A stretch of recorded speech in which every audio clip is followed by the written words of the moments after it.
which habits are upstream from other good things happening. Those just came as a natural consequence. Reflection and review is almost like the meta habit that is above all others. Earlier on, when you said that ambitious people, they have lots of aspirations, lots of habits they want to start, I was thinking about myself and thinking, there's probably 30 habits that I would like to acquire.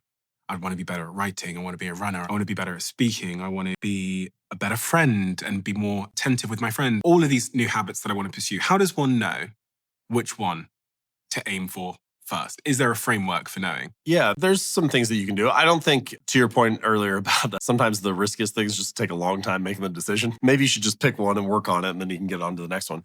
But I do think there's some level of strategy, which is a good place to start is by asking yourself which habits are upstream from other good things happening.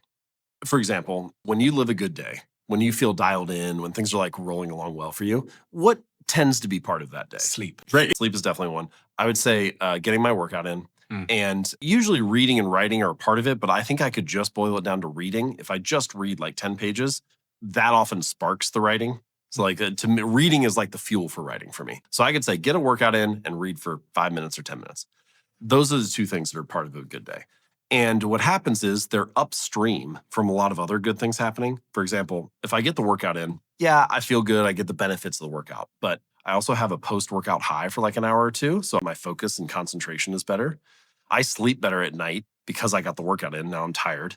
I tend to eat better when I work out. At no point was I trying to build better focus habits or sleep habits or nutrition habits. Those just came kind of as a natural consequence of getting the workout in. So what are those things that you do that are upstream from other good things happening? I think those are good like anchor habits to start and focus on. If I could add another one for myself, I would say it's a little bit of time. It's really just time to think, but it's time to reflect and review. There's this interesting thing that happens if you have a really good work ethic, if you have a strong work ethic and working hard has gotten you far in life, it kind of becomes a crutch.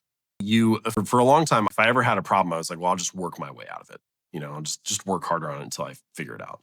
That's great. That's really powerful for a lot of things. But at some point it breaks, like you can maybe, if you really try, maybe you can work 10% harder or 20% harder, but there's some limit. But if you work on the right thing, well, you could get 100x the result or 1000x the result. So if you just keep your head down and work hard, it's very unlikely that you'll be spending your time in the highest and best way. The only way to figure that out is to have time to reflect and review, time to think.